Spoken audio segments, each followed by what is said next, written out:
എല്ലാവർക്കും നമസ്കാരം. ഡിപ്ലോമ വിദ്യാർത്ഥികൾക്ക് വ്യത്യസ്ത സെമസ്റ്ററുകളിലായിട്ട് പഠിക്കാനുള്ള ഹൈഡ്രോളിക്സ് ലാബിന്റെ അല്ലെങ്കിൽ ഫ്ലൂയിഡ് മെക്കാനിക്സ് ലാബിന്റെ ഒക്കെ വളരെ ഫണ്ടമെന്റൽ ആയിട്ടുള്ള ഒരു തിയറമാണ് ബെർണോളിസ് തിയറം എന്ന് പറയുന്നത്. ഈ ബെർണോളിസ് തിയറം എക്സ്പെരിമെന്റലി പ്രൂവ് ചെയ്യുക എന്നുള്ളൊരു എക്സ്പെരിമെന്റ് ആണ് നമ്മൾ ഇന്ന് ചെയ്യാനായിട്ട് പോകുന്നത്. അപ്പൊ ഈ ബെർണോളിസ് തിയറം എക്സ്പെരിമെന്റലി പ്രൂവ് ചെയ്യുന്നതിന് മുമ്പായിട്ട് നമുക്ക് ഇതിന്റെ ഭാഗങ്ങൾ ഏതൊക്കെയാണെന്നുള്ളതൊന്ന് പരിചയപ്പെടാം, തിയറം എന്താണെന്നുള്ളതൊന്ന് പരിചയപ്പെടാം. അതിനുശേഷം നമുക്ക് എക്സ്പെരിമെന്റിലേക്ക് കിടക്കാം. ഇതിന്റെ ഭാഗങ്ങൾ എന്ന് പറയുന്നത്, ഒന്ന്, നമ്മൾ റിസർവോയറിൽ അല്ലെങ്കിൽ സമ്പിലുള്ള വെള്ളത്തെ നമ്മളൊരു ബാലൻസിങ് ടാങ്കിലേക്ക് എത്തിക്കാൻ വേണ്ടിയിട്ട് നമ്മളൊരു സെൻട്രിഫ്യൂഗൽ പമ്പ് യൂസ് ചെയ്യുന്നുണ്ട്. സെൻട്രിഫ്യൂഗൽ പമ്പ് ഒരു റെഗുലേറ്റിംഗ് വാൽവിന്റെ സഹായത്തോടു കൂടി ബാലൻസിങ് ടാങ്കിലേക്ക് വെള്ളം എത്തിക്കുന്നുണ്ട്. ഇനി നമ്മുടെ എക്സ്പെരിമെന്റ് നടക്കുന്ന ഒരു ഏരിയ എന്ന് പറയുന്നത് ഈ ഒരു ഭാഗത്താണ്. ഇതിനെയാണ് നമ്മൾ ബെർണോളിസ് അപ്പാരറ്റസ് അല്ലെങ്കിൽ ഡക്റ്റ് എന്ന് പറയുന്നത്. ഈ ഡക്റ്റിലൂടെയാണ് വെള്ളം ഒഴുകുന്നത്. ഈ ഡക്റ്റിലൂടെ ഒഴുകുന്ന വെള്ളത്തിന്റെ എനർജിയാണ് നമ്മൾ കണ്ടെത്തേണ്ടത്. ഓക്കെ, ഇതിനകത്തുള്ള ഈ ഡക്റ്റിൽ നിന്നും വെള്ളം വീഴുന്ന അടുത്ത ഭാഗം എന്ന് പറയുന്നത് കളക്ടിംഗ് ടാങ്ക് ആണ്. കളക്ടിംഗ് ടാങ്കിൽ വെള്ളം എത്രത്തോളം ഉയരുന്നുണ്ട് എന്നറിയാൻ വേണ്ടിയിട്ട് ഒരു പീസോമീറ്ററും ഒരു സെന്റിമീറ്റർ സ്കെയിലും നമ്മൾ പ്ലേസ് ചെയ്തിട്ടുണ്ട്.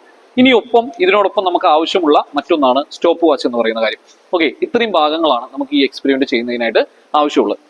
നമ്മൾ എക്സ്പെരിമെന്റ് ചെയ്യുന്നതിന് മുമ്പായി എന്താണ് ബെർണോളിസ് തിയറം പറയുന്നത് എന്നുള്ളത് നമ്മളൊന്ന് മനസ്സിലാക്കണം. നമ്മൾ ഈ ഒരു എക്സ്പെരിമെന്റിനെ ബേസ് ചെയ്തിട്ട് തന്നെ നമുക്ക് അതിനെ പറയാനായിട്ട് സാധിക്കും. Okay, in A stream line flow of A fluid, the total energy of a small amount of fluid without any friction remains constant throughout the flow. ഒഴുകിക്കൊണ്ടിരിക്കുന്ന ഒരു സ്ട്രീം ലൈൻ ഫ്ലോയില് എന്തുണ്ടായിരിക്കണം? അതിന്റെ ഒരു പോർഷൻ ഓഫ് ഫ്ലൂയിഡിന്റെ ടോട്ടൽ എനർജി നമ്മൾ measure ചെയ്യുകയാണെങ്കിൽ ഒരു തരത്തിലുള്ള frictional ഫാക്ടേഴ്സിനും consider ചെയ്തിട്ടില്ലെങ്കിൽ എന്ത് തന്നെ പറയാം, അതിന്റെ എല്ലാ പോയിന്റുകളിൽ വെച്ചിട്ട് നമ്മൾ മെഷർ ചെയ്താലും അതിന്റെ ടോട്ടൽ എനർജി സെയിം ആണെന്ന് തന്നെ പറയാം. അതിന് രണ്ട് കണ്ടീഷൻസ് ആണ് പറയുന്നത്. ഒന്ന്, ഫ്രിക്ഷണൽ ഫാക്ടേഴ്സ് ഒന്നും നമ്മൾ കൺസിഡർ ചെയ്യാൻ പാടില്ല. രണ്ടാമത്തെ കാര്യം എന്ന് പറയുന്നത് അതൊരു സ്റ്റഡി സ്ട്രീം ലൈൻ ഫ്ലോ ആയിരിക്കണം എന്നുള്ളതാണ്. അപ്പൊ എന്താണ് സ്ട്രീം ലൈൻ ഫ്ലോ എന്ന് പറഞ്ഞാൽ? കൃത്യമായി ഒരേ ഡയറക്ഷനിൽ ഒഴുകിക്കൊണ്ടിരിക്കുന്ന ഒരു ഫ്ലോയിനെ നമുക്ക് എന്ത് പറയാം? സ്ട്രീം ലൈൻ ഫ്ലോ എന്ന് പറയാം. സ്റ്റഡി ഫ്ലോ എന്ന് പറയുമ്പോൾ ടൈം മാറുന്നതിനനുസരിച്ച് വെലോസിറ്റിയിലോ പ്രഷറിലൊന്നും യാതൊരു തരത്തിലുള്ള മാറ്റങ്ങളും ഇല്ലാത്ത ഫ്ലോയിനെയാണ് നമ്മൾ സ്റ്റഡി ഫ്ലോ എന്ന് പറയാം. ബെർണോളിസ് തിയറം എക്സ്പെരിമെന്റിൽ നമ്മൾ ചെയ്യാൻ പോകുന്നത് ഈ ഒരു ഡക്റ്റിനകത്തൂടെ ഒഴുകുന്ന വെള്ളത്തിന്റെ ടോട്ടൽ എനർജിയാണ്. അത് വ്യത്യസ്ത പോയിന്റുകളിലായിട്ട് നമ്മൾ മെഷർ ചെയ്യും. അതാണ് നമ്മൾ പറഞ്ഞത്, in A stream line flow of A fluid the total energy of A small amount of fluid remains constant through out the flow. ഏത് പോയിന്റിൽ വെച്ചിട്ട് നോക്കിയാലും അത് തന്നെയായിരിക്കും, അത് ഒരു കോൺസ്റ്റന്റ് വാല്യൂ ആയിരിക്കും എന്ന് പറഞ്ഞു. അപ്പൊ അത്തരത്തിലുള്ള ഒരു സ്റ്റഡി ഫ്ലോയിൽ മാത്രമേ നമുക്ക് ഈ ഒരു എക്സ്പെരിമെന്റ് ചെയ്യാനായിട്ട് സാധിക്കുള്ളൂ. അങ്ങനെ ആദ്യം സ്റ്റഡി ഫ്ലോ എടുത്തതിന് ശേഷം പിന്നെ നമുക്ക് എടുക്കേണ്ടത് പ്രഷർ ഹെഡ് എത്രയാന്നുള്ളതാണ്. നമ്മൾ പറഞ്ഞു ഈ ഒരു പീസോമീറ്ററിൽ കാണിക്കുന്ന എല്ലാം എന്താണ്? പ്രഷർ ഹെഡിന്റെ ഫോമുല നമുക്ക് എന്ത് ചെയ്യാം? മെഷർ ചെയ്യാനായിട്ട് സാധിക്കും. ഓക്കെ, സെന്റിമീറ്ററിൽ മെഷർ ചെയ്യാനായിട്ട് സാധിക്കുന്ന രീതിയിൽ ഓരോ പീസോമീറ്ററിലും പ്രഷർ എത്രയുണ്ടെന്നുള്ളത് കാണിച്ചു തരും. അതേപോലെ തന്നെ നമ്മൾ ഈ ഒരു ഡിസ്ചാർജ് വാൽവിനെ ക്ലോസ് ചെയ്തുകൊണ്ട് നമുക്ക് 10 സെന്റിമീറ്റർ എന്നറിയുന്നതിന് എത്ര സെക്കൻഡ് സമയം വേണം എന്നുള്ളത് നമ്മൾ നോട്ട് ചെയ്യണം. ഇത്ര മാത്രമേ ഉള്ളൂ ഈ ഒരു അപ്പാരറ്റസ് നിന്ന് നമുക്ക് എടുക്കാനായിട്ടുള്ള ഒരു ഡാറ്റ എന്ന് പറയുന്നത്. ഓക്കെ, അപ്പൊ എക്സ്പെരിമെന്റിലേക്ക് പോവാം. ആദ്യം വേണ്ടത് പമ്പ് സ്വിച്ച് ഓൺ ചെയ്യുക, ഡിസ്ചാർജ് വാൽവ് ഓപ്പൺ ചെയ്യുക. ഡിസ്ചാർജ് വാൽവ് ഓപ്പൺ ചെയ്യുന്ന സമയത്ത് ഈ ഒരു ബാലൻസിങ് ടാങ്കിനകത്തേക്ക് വെള്ളം നിറയുന്നതായിട്ട് കാണാം.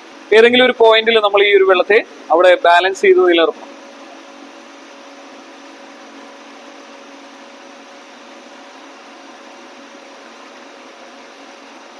ബാലൻസിംഗ് ടാങ്കിൽ നമ്മൾ 33 സെന്റിമീറ്ററിൽ വെള്ളത്തിന്റെ ലെവൽ മെയിൻറ്റെയിൻ ചെയ്തിട്ടുണ്ട്. ഇപ്പോൾ ഇതിനകത്തേക്ക് വീഴുന്ന വെള്ളത്തിന്റെ അളവും അതേപോലെ ഡിസ്ചാർജ് ചെയ്യപ്പെടുന്ന വെള്ളത്തിന്റെ അളവും ഒരേപോലെയാണെന്ന് നമുക്ക് പറയാനായിട്ട് സാധിക്കും. ഓക്കെ, ഇനി ഇങ്ങോട്ട് നോക്കാം.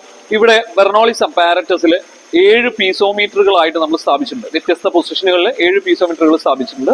ഈ 7 പീസോമീറ്ററിലും കാണിച്ചിരിക്കുന്നത് ഇതിന്റെ പ്രഷറാണ്. പ്രഷർ ഹെഡ് എന്ന് തന്നെ പറയാം. ആ പ്രഷർ ഹെഡ് എത്രയാണെന്നുള്ളത് നമ്മൾ നോട്ട് ചെയ്ത് വെക്കണം.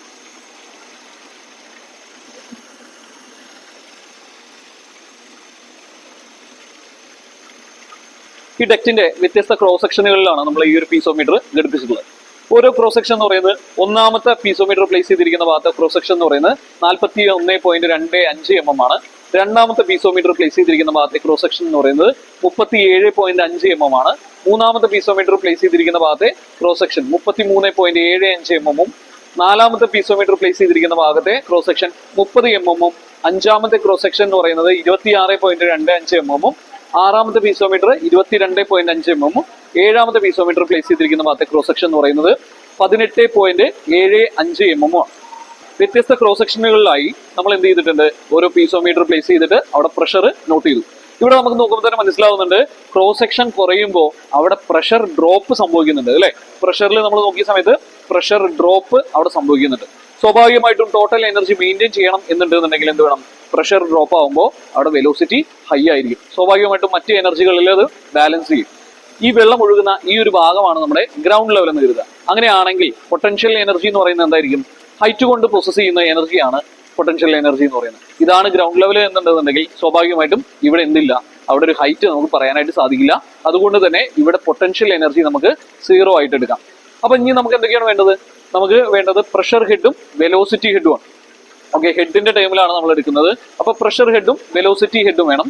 പ്രഷർ ഹെഡ് നമുക്ക് ഡയറക്റ്റ് തന്നെ ഈ ഒരു പീസോമീറ്ററുകളിൽ നിന്നും നമുക്ക് കിട്ടിയിട്ടുണ്ട്. വെലോസിറ്റി ഹെഡ് നമുക്ക് കണ്ടുപിടിക്കണം എന്നുണ്ടെങ്കിൽ എന്ത് വേണം? ആദ്യം വെലോസിറ്റി കാണണം. വെലോസിറ്റി കിട്ടണം എന്നുണ്ടെങ്കിൽ നമുക്ക് എന്ത് വേണം? ഇതിന്റെ ഡിസ്ചാർജ് എത്രയാണെന്നുള്ളതും മനസ്സിലാക്കണം. അപ്പൊ നമ്മുടെ വെള്ളം വീഴുന്നത് ഒരു കളക്ടിംഗ് ടാങ്കിലേക്കാണെന്ന് നമ്മൾ പറഞ്ഞിരുന്നു. കളക്ടിംഗ് ടാങ്കിന്റെ ഡയമെൻഷൻ നമ്മൾ പറയുന്നത് 0.3 മീറ്റർ നീളവും 0.3 മീറ്റർ വീതിയും 0.1 മീറ്റർ ഉയരമുള്ള ഒരു കളക്ടിംഗ് ടാങ്കാണ് നമ്മൾ യൂസ് ചെയ്യുന്നത്. ഇതിലെ 10 സെന്റിമീറ്റർ വെള്ളം നിറയാൻ, അല്ലെങ്കിൽ എന്താണ് 0.1 മീറ്റർ എന്ന് പറഞ്ഞ ആ ഹൈറ്റ് നിറയാൻ എത്ര സെക്കൻഡ് സമയം വേണം എന്നുള്ളത് നമ്മളൊരു സ്റ്റോപ്പ് വാച്ച് വെച്ച് മെഷർ ചെയ്യണം.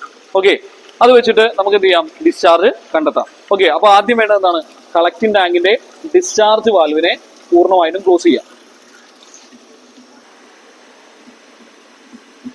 കളക്ടിംഗ് ടാങ്കിൽ വെള്ളം ഉയരുന്നത് നമുക്കിവിടെ കാണാനായിട്ട് സാധിക്കും. ഏതെങ്കിലും ഒരു 10 സെന്റിമീറ്ററിന് എത്ര സെക്കൻഡ് സമയം വേണം എന്നുള്ളത് നോട്ട് ചെയ്യാം. 12 സ്റ്റാർട്ട് ചെയ്യുന്നു.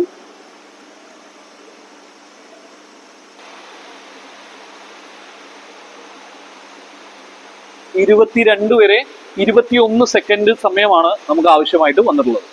ഓക്കെ, ശേഷം കളക്ടിംഗ് ടാങ്കിന്റെ ഡിസ്ചാർജ് വാൽവ് പഴയതുപോലെ തന്നെ ഓപ്പൺ ചെയ്ത് വിടുക. ഓക്കെ, ബാലൻസിംഗ് ടാങ്കിലേക്കുള്ള വാട്ടർ സപ്ലൈ ക്ലോസ് ചെയ്തതിന് ശേഷം പമ്പിന്റെ പവർ സപ്ലൈ ബട്ടൺ ഓഫ് ചെയ്യുക. Thank U.